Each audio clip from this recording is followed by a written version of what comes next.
Hey everybody, welcome to Quiz Day, Giving Quiz Day, the question show that's live on Tuesday. I'm Curtis. Chelsea is here with me. What's up, Chelsea? Hey everybody, happy Giving Tuesday. If you're not familiar, Giving Tuesday is a time when, whatever not-for-profit you happen to like a lot, you can give them donations. And Swedenborg Foundation is a not-for-profit. So just in case you get a hankering, offtheleft.com/donate. Help us buy a new sign. Your donations there will help us do the important not-for-profit work that we do in getting Swedenborg's message out to hopefully affect the world in good and true ways. So if you've got questions, let us know, or anything you want to talk about, get them into the chat. Sean is saying, I wish I had a question. I know that feeling. Great. As we're kicking that off and as people are filling that up, Chelsea, what's going on with the podcast? Like, are you writing a new episode right now, or where are we in that? Yes. So right now we're putting together what we call the NCE Spotlight. So those are these delightful selections from the translating work that Jonathan Rose is doing, and he shares a few of them with me at a time, and we just get to have our minds blown, and it's great. So that's sort of the main fare, but I'm doing this deep research on our next sort of more lengthy episode that is digging into the work survey, this work of Swedenborg's that wasn't one of the last works he published, third to last from True Christianity. And it's Dr. Jonathan Rose has uncovered something that, as far as we can tell, nobody's ever noticed before about this work survey and what happened after it was published. And so it's really fun to be a history nerd and dig around and do a bunch of research, but then put it together in a way that's going to be an interesting and satisfying delivery on the podcast with you, Curtis, and Jonathan. Yeah. And so hopefully we'll be recording that one before the holiday break. So that's my main work with the podcast right now. They gotta have an action figure of Dr. Jonathan Rose. Like when you were saying like Dr. Jonathan Rose has unearthed something that nobody's ever done before. It just seems like a little Indiana Jones outfit. We should get Matt or Max to animate a little like superhero Dr. Jonathan Rose. So whenever we mention his name, he just like flies across the screen. Yeah, man. Okay. I got a question. And this question is from Colin. Question, Colin always asks good pointed questions. Can we receive divine guidance, spiritual nudges toward a direction, and or answers to spiritual practical questions in the form of synchronicity or strong coincidence? Oh my goodness. You have to copy that. If so, how to pinpoint it? So I can read it. I'm on it. I'll put it in the chat. If so, how to pinpoint the message? Okay.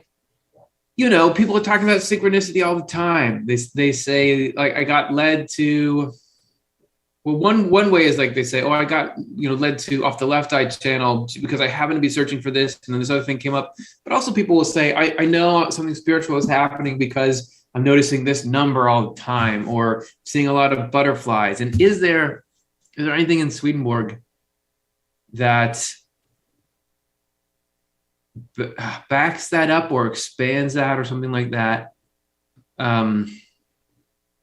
Yeah. I mean, the first thing that comes to my mind is yes, but with a strong caveat like that. And that's sort of the kind of a deep level that Swedenborg takes on all these questions. So I think we're receiving divine guidance and spiritual nudges all the time, but there's this key element of our freedom, and that God, and so angels who want God to be the one in charge, wants to respect our freedom entirely and is never going to try to lead us somewhere without it being the experience of us choosing it for ourselves. Because otherwise it's just meaningless. If you felt like, oh wow, I have to go in this direction, then are you choosing it, or are we all just being led by God on little leashes. So there's yeah. And why yeah. why nudge us? Why don't just pull us? Why don't just, this is what you're doing? Yes. You're on the rails, right? Yeah. And so I guess that's maybe part of it, is right. It is sort of maybe nudges but again, it's not about go here. You've got to go do this thing. It's more about, usually I would say, like, think about this, connect, like engage with something, and, be making a choice, developing an intention for yourself. Because that's where God really lives in us, is when we're developing those intentions. Because even I'm trying to think of like good examples that I feel like I've experienced, but because yeah, I see what Colin's asking about. If so, how to pinpoint the message. And I would say it's just like, be engaged in your life, and that those messages are there. Yeah, it's tough, man. And it's like the answer I want to give puts us exactly back where we started, because I want to say, sure, God can nudge you in all kinds of directions, but you never know if the nudges you're getting are from God or not from God. Mm-hmm. Right? Like I when I used to be really obsessive compulsive, I'll get these really strong, like, you've got to go and do this thing. Like, you've got to turn this handle this number of times, or you've got to go step back, or it was really strong. It wasn't God though. It was just this compulsive fear loop. And you can get the same, there's been a bunch of things that have revved up inside me. Like, I've got to go do this thing. And then when I did it, it sucked. It wasn't any good. Mm. On the other hand, Swedenborg does say you can look back at providence and see it working. And there's certainly been times when I felt like, I just want to go, something in me just wants to go do this thing. And then later I sort of feel like I see how that fits into this piece in the future. Right. Yeah. So I feel like it just feels dangerous to say, like, oh yeah, God is urging you through this particular coincidence, because you can get all these these things that are urging you, but not for your own good. So I feel like it's like, oh, you can't really know. Well, so I have two thoughts on that. One is that our life, like really the ultimate sort of divine dance, is us trying to live according to the Lord's will while we have no idea what the heck that is.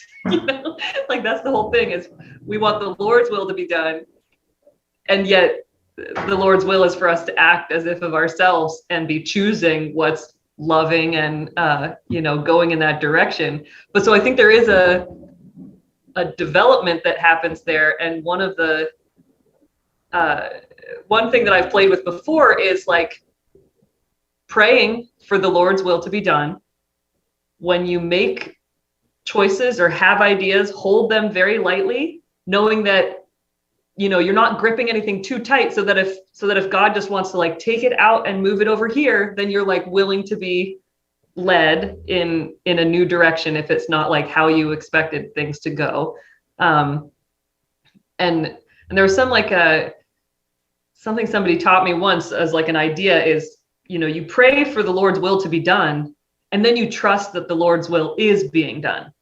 So there's no question of like, I centered myself and I'm going to do this thing, and I know that God's going to work with that, whatever happens. Yeah. And then it's like, all right, God's got this, and reaffirming that trust. The other piece to what you were saying too was like, question strong desires and cravings. Like those are sort of always suspect. Is if I really want something, it's worth taking a step back and being like, why do I really want this? It never kind of goes wrong to pause and wonder, reflect on that. And there's that great quote we quoted in, I think the episode on addiction about, don't get too confirmed or convicted about doing something a particular way, or else you kind of cut off God, the divine, being able to kind of redirect you if necessary. You end up sort of forcing God's hand to let something happen that maybe he wouldn't, or he, I don't like using pronouns, but like that God wouldn't, wouldn't have been the uppermost of the divine's will. Yeah. Is that the same? No, it's probably slightly different from that quote. That's Swedenborg is talking to spirits, and the spirits really want to know. I think we did a short about this recently. Yeah, we did. Where the spirits really want to know something about the internal sense of the Bible that Swedenborg is disclosing. And he says to them, stop craving that stuff, because that makes it so that God, essentially, that means that God can't give it to you. Because what that's going to do is reinforce your like self-direction in life. What you need to do is not crave this stuff, and then God will give you whatever is the right thing for you to have at the time. So that sometimes intensely desiring something can actually put you off from it. And I'm thinking we got to get to some more questions, but I'm thinking that the last part in Colin's question, how to pinpoint the message. I think, and how do you separate out those like destructive urges and things, and that's what the truth is for. That's what, in my case, Swedenborg's writings are for, is because you can't tell like a spam email that's phishing for you from a real email unless you know what to look for. It's like when something comes in, you feel like you're getting pushed in a direction, just run it up against your understanding of how providence works, how God works, all this sort of stuff that can help you weed it out and say, okay, well, this could be something good. Okay. Don't tap on the desk. Oops. Good okay. Point. So, hey, Erica made a donation. Thank you so much, Erica. She went here, optoleft.com/donate for Giving Tuesday. She says, Erica said, on behalf of Giving Tuesday, I want to give to the organization church that aligns with my heart and mind. Thank you guys for helping open my left eye. I feel such a spiritual kinship with Off the Left Eye and the new church. I'd like to thank Uncle Swedenborg. This one's for you, Uncle Swedenborg. If anyone else wants to donate for Giving Tuesday, this is like the time when it's accustomed to support not-for-profits, and we are not-for-profit. We couldn't do what we're doing without you. Thank you so much, Erica. Really appreciate it. Let's see. Robert Martin had said, did you answer my question from last night? Probably not by now. Robert, if you want to post it again in the chat, I'll try to get it to you here. Otherwise, our moderating team will pick that up and write you a message back. Okay, this is from John Bishop. Reaching one's divine self is the goal of religion, yet war and conflict dominate to this day. Is this by design or because of one historical failure after another in Judeo-Christian history? Man, so I was just working today with Karin on a super secret project that we can't yet talk about that has to do with a deep sort of learning system that we're developing. And it was all about this. It was all about war and how come it still exists. And it was actually, she was talking about, have you ever read, Chelsea, have you read Howard Storm's My Descent into Death, his near-death experience book? No. It's really good. And he goes on at length about the answers that he believes he was given about wars and why they are what they are. And it's very Swedenborgian. It's like essentially God is not wanting wars, but if enough people really want them to happen, he can't stop them from happening. And you know, for obviously within the guidance of providence and everything.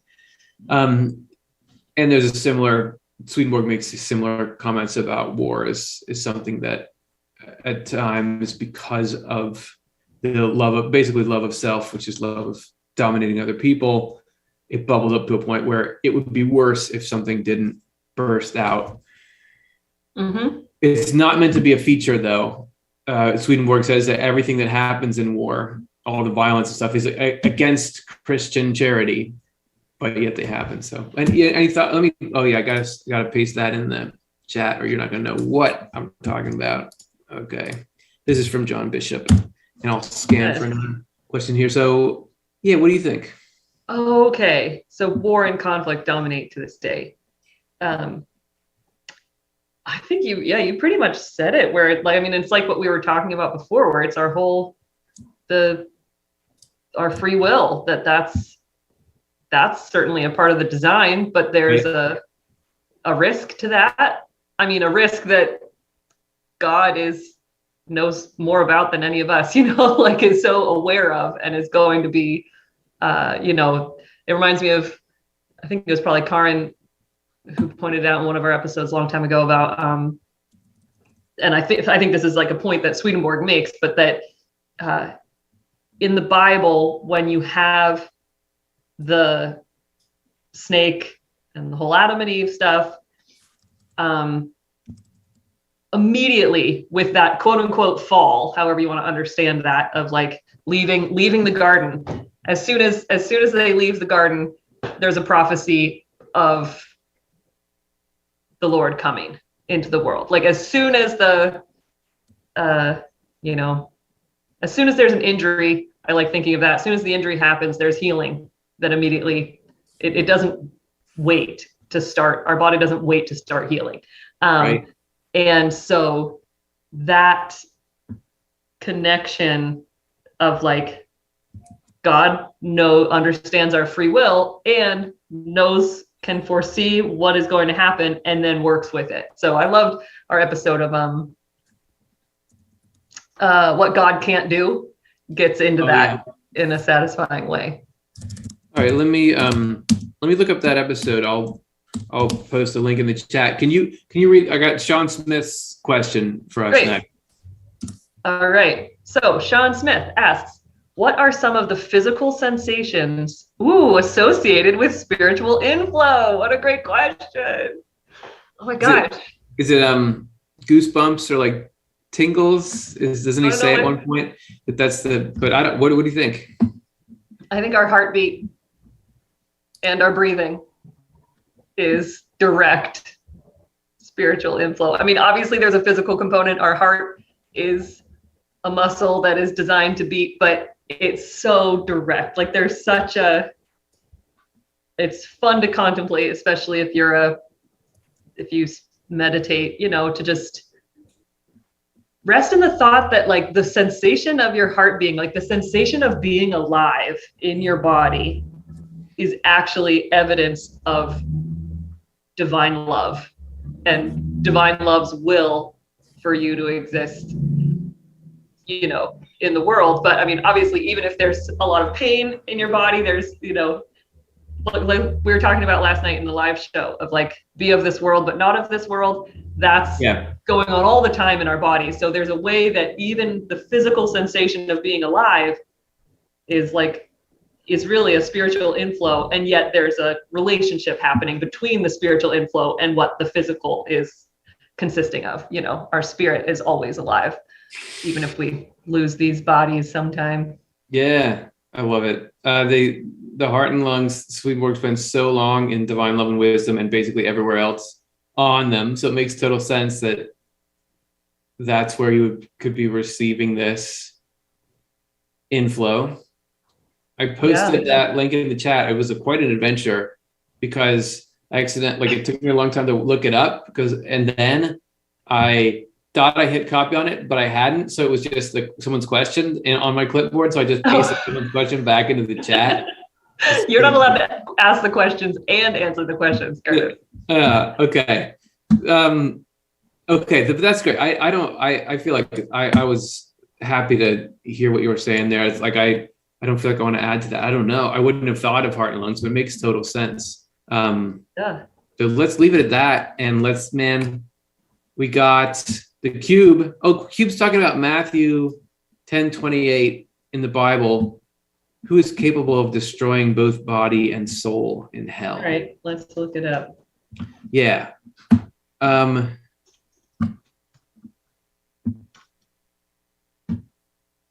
would think that.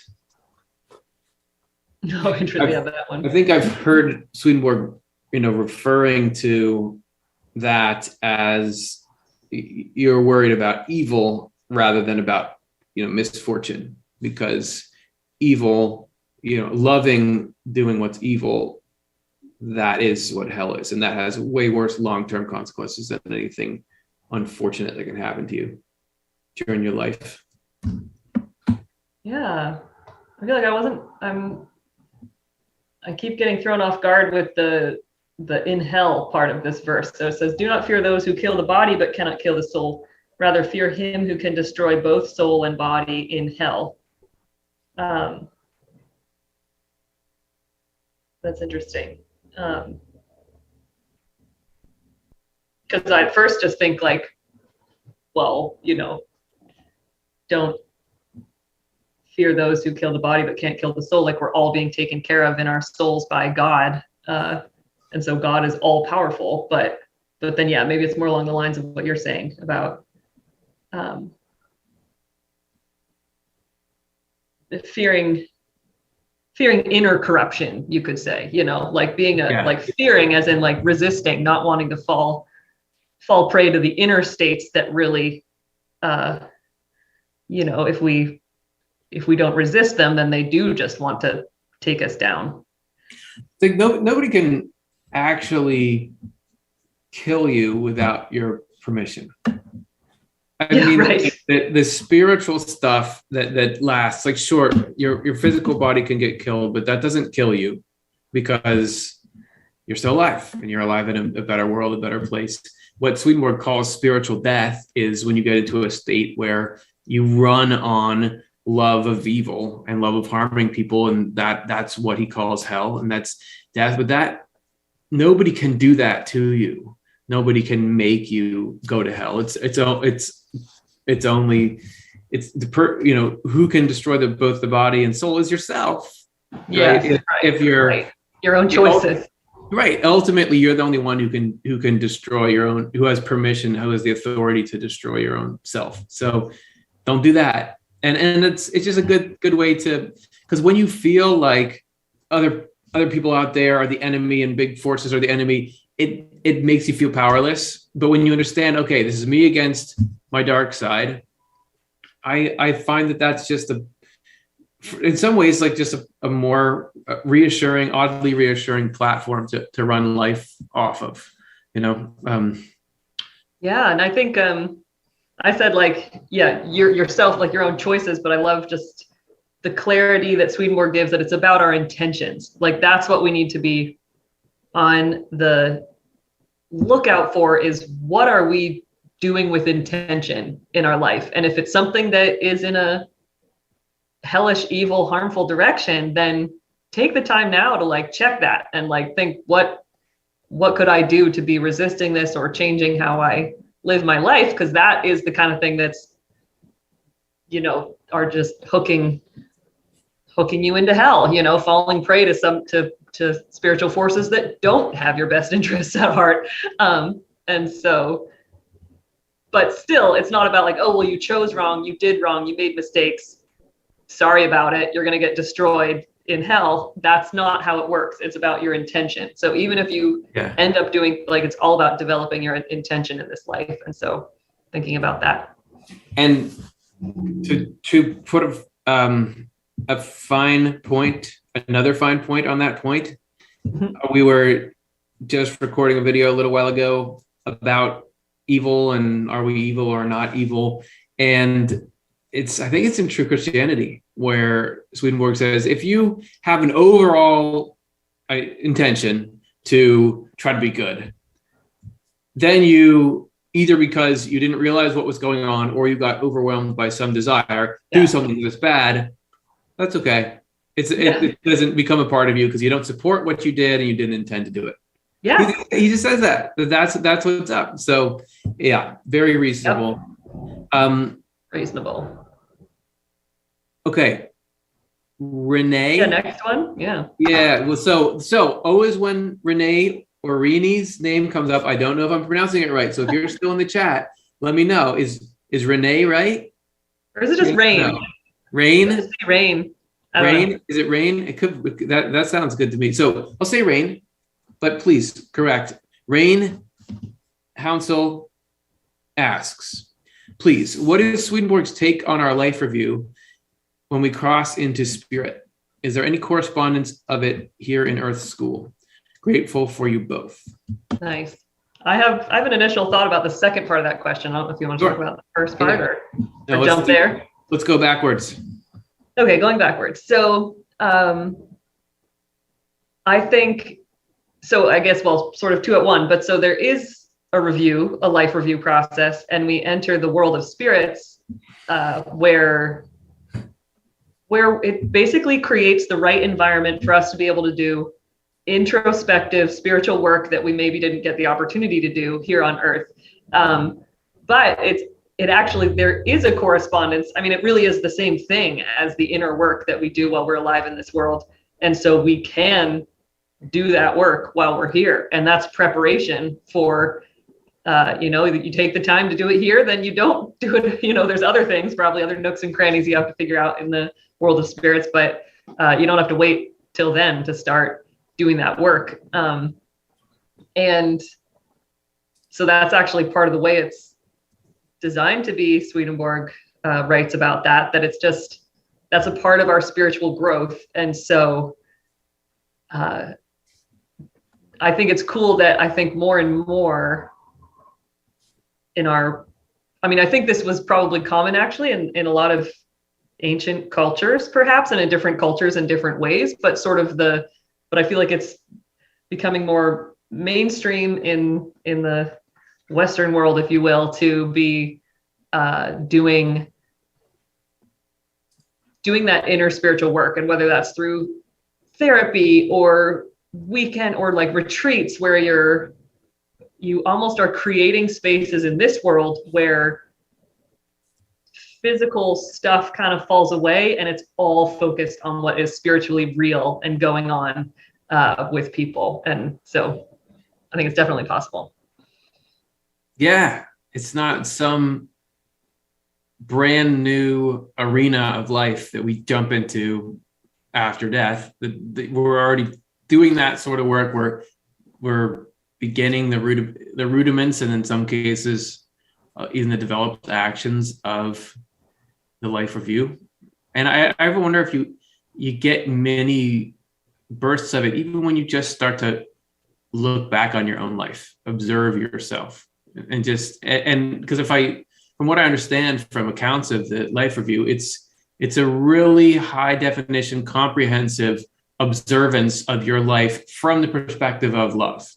How did you make everyone feel? What were you doing towards love? It's like from the divine perspective on your life. So I think the more that, like you say, we're getting massaged into that, because I look back on things that the way I was when I was 15, and I have a very different perspective on it. I review it very differently now than I did when I was in the moment there. Yes.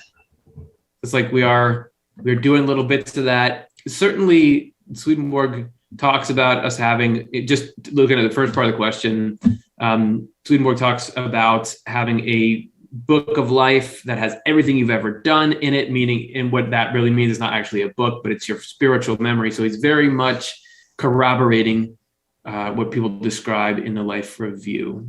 And he talks at times, he doesn't focus on it as much as near-death experience people do, but he talks about people having every sequence recounted to them. He talks about he often uses this mysterious phrase, all of our states of life return. And I think that he's maybe talking about a life review when he talks about that.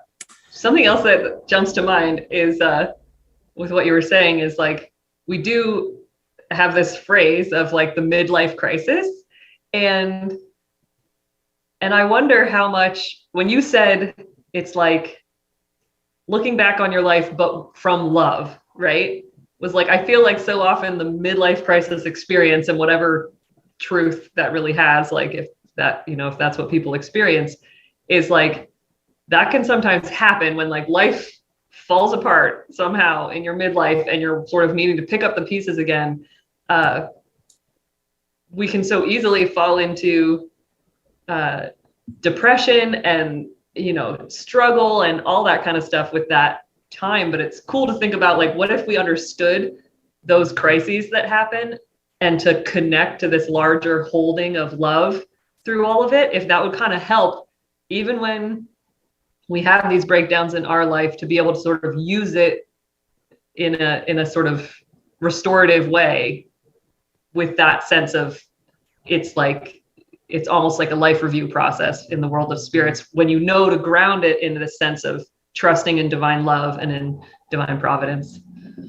I would love to have a life review. I can't wait. Like, I'd love to get some perspective and clarity on that. It just sounds like, yeah, man, sign me up for that. Hey, I just want to let everyone know that today is a Giving Tuesday fundraiser. offthelefteye.com/donate. Oh, can anyone read that? I can.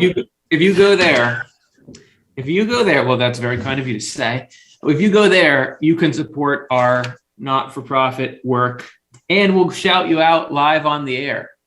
We'll actually make up a little poem about you live on the air if you go to offthelefteye.com/donate and help us continue our not-for-profit work of spreading. Before the end of this video, is that what you mean? We're going to write some poetry? Oh, yeah. Right. Okay. If you do it right now, anytime you're watching this, you can do it. But if you do it right now, you'll get a poem. It's happening. It'll be a sonnet. No, it'll be a limerick. I don't know.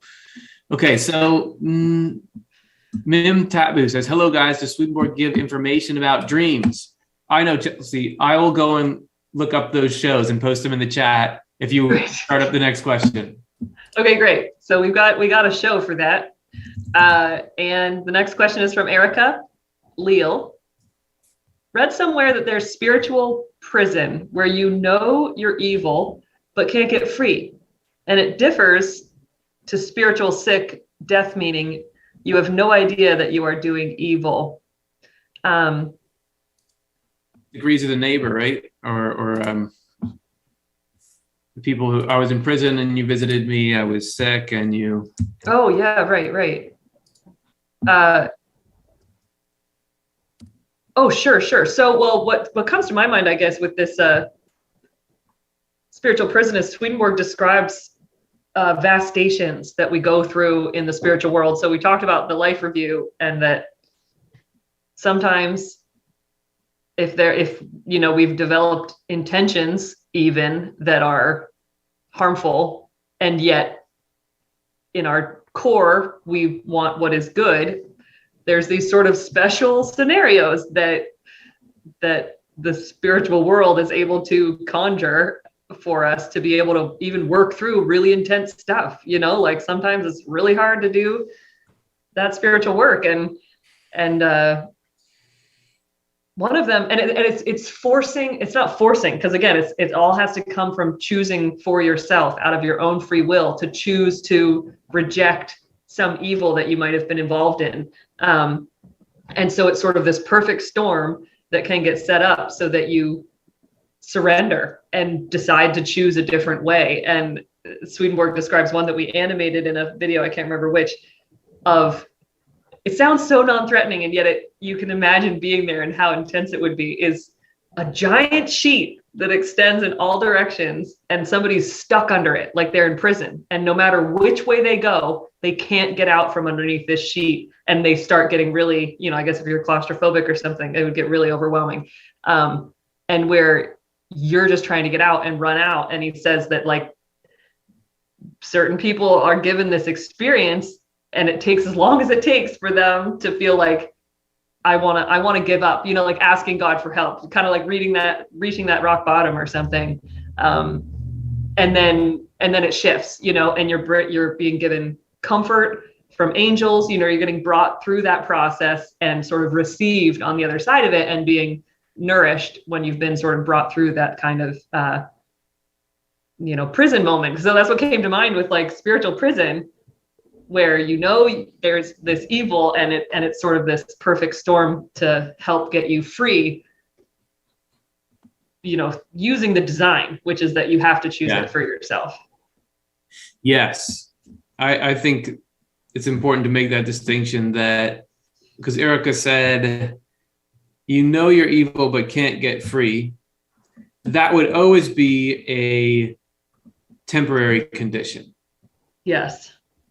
That if you know that you're you're evil, meaning, oh, I'm wrapped up in things that I believe are wrong, then you're always going to get out, because you have the will then to get out. And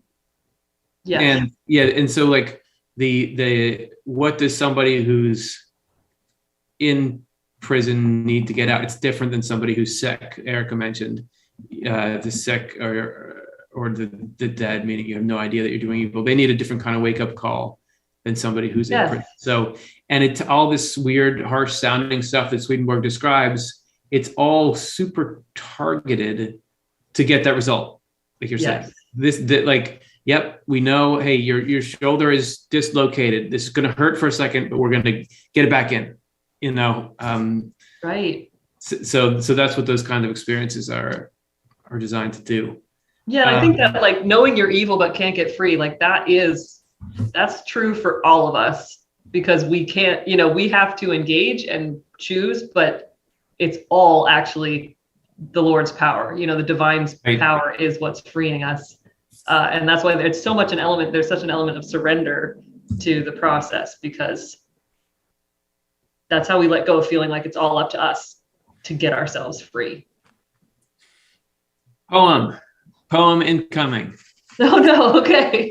So John went to offtoleftout.com/donate for Giving Tuesday, made a contribution to the not-for-profit Swedenborg Foundation, which is us, which is what we put this on. So we have to make up, I said we'd do a poem about John.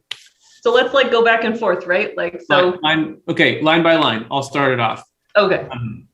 John, we think you're great.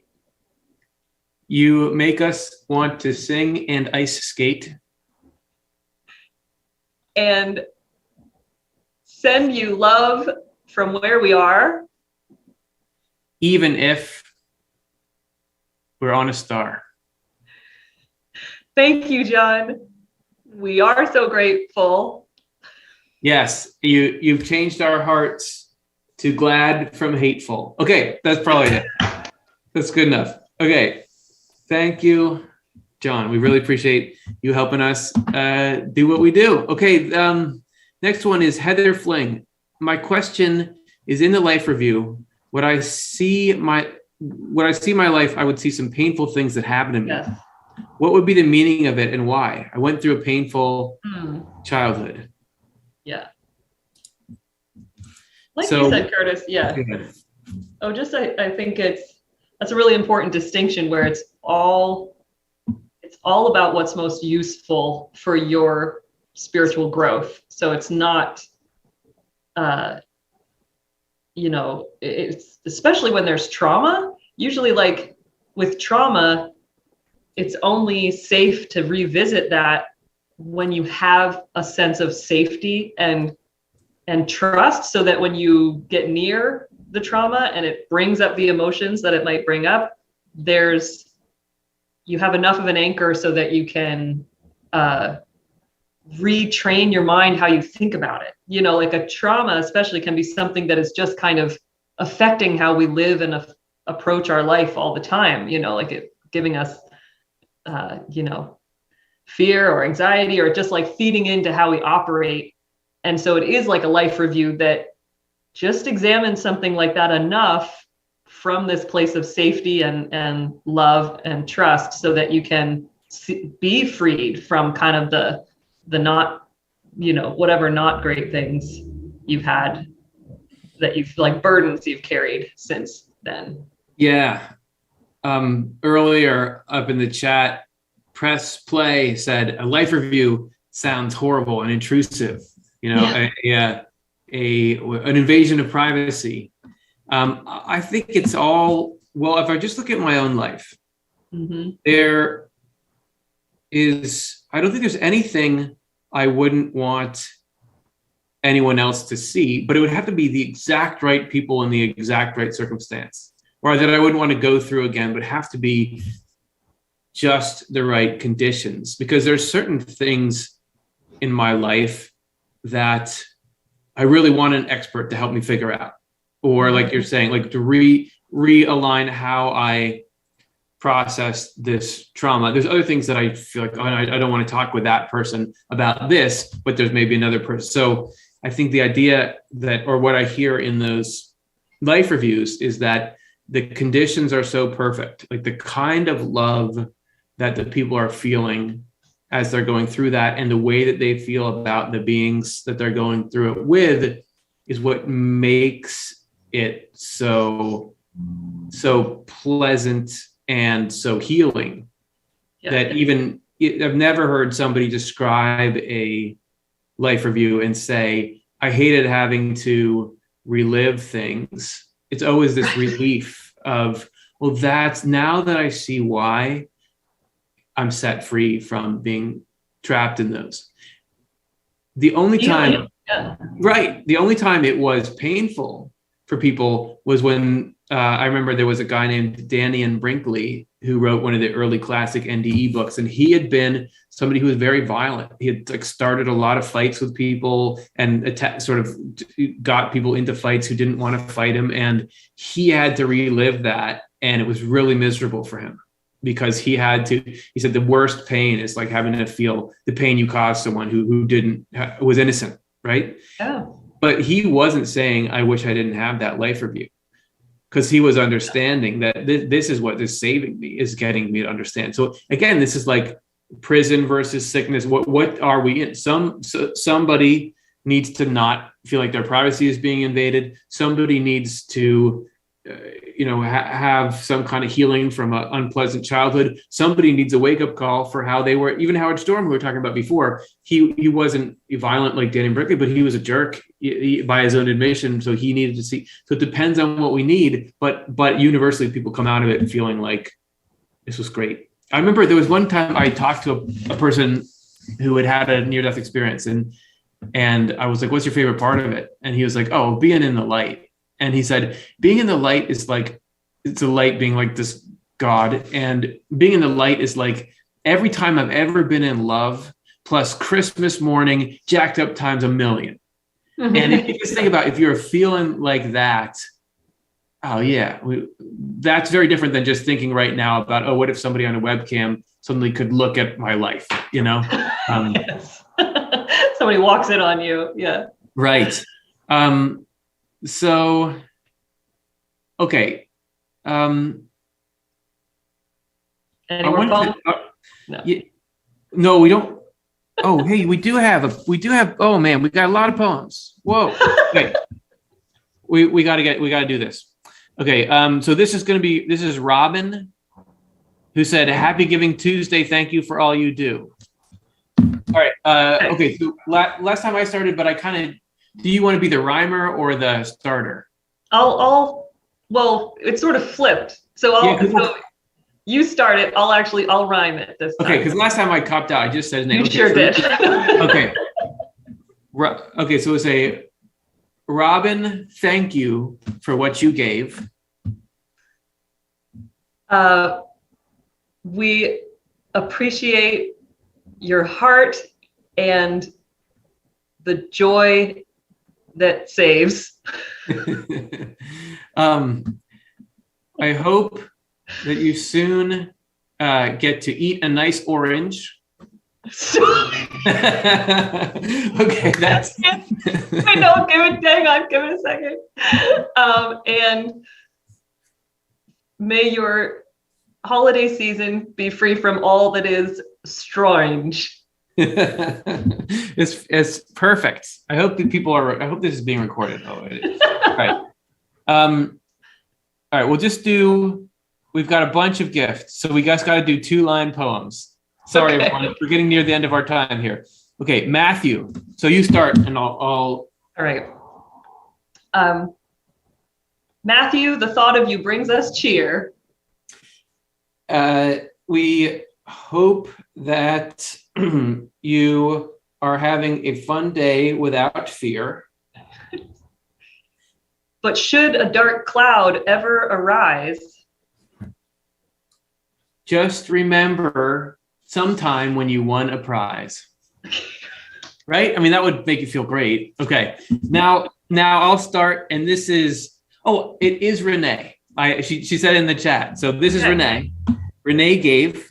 So Renee, I hope you're having a wonderful year.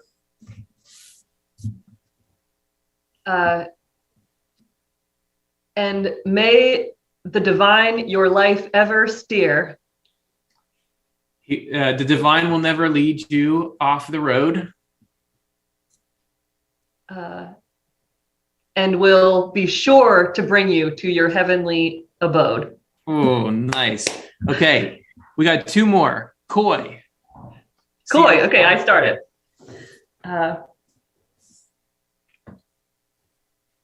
Koi, you are a gem to behold. Yes, you're great when you're young, and you'll be great when you're old. But should this be something you come to question, You can simply move that into the ask a question section. so you're going to say send it to the trash bin or something? That's good. Okay, so then there's Tim. Can you start. Okay, Tim. So, Tim, thank you from all of us here. You keep having here words. Oh, did I do that last time? Okay, Tim, thank you from all of us near.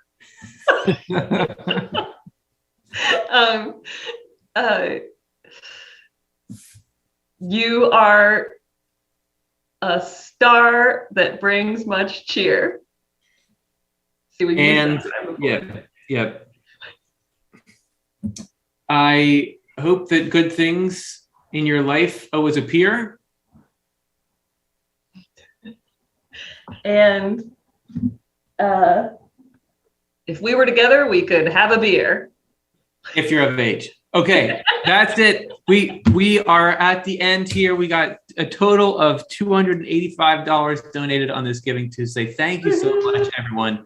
If we didn't have time to get to your questions, you can just leave them in the comments under this video, or if you're watching after the fact, and our moderation team will get right on there and continue that conversation with you, because we truly do value everyone's inquiries all the time, and we try to show that by following up with you. So thank you. Thanks, Chelsea. That was a lot of fun. Yeah, it was great. The best way to spend my Giving Tuesday. I've never had such a good Giving Tuesday. So thanks. Yeah. This is going to be part of my Giving Tuesday tradition. New Giving Tuesday traditions. Thanks, everybody. See ya.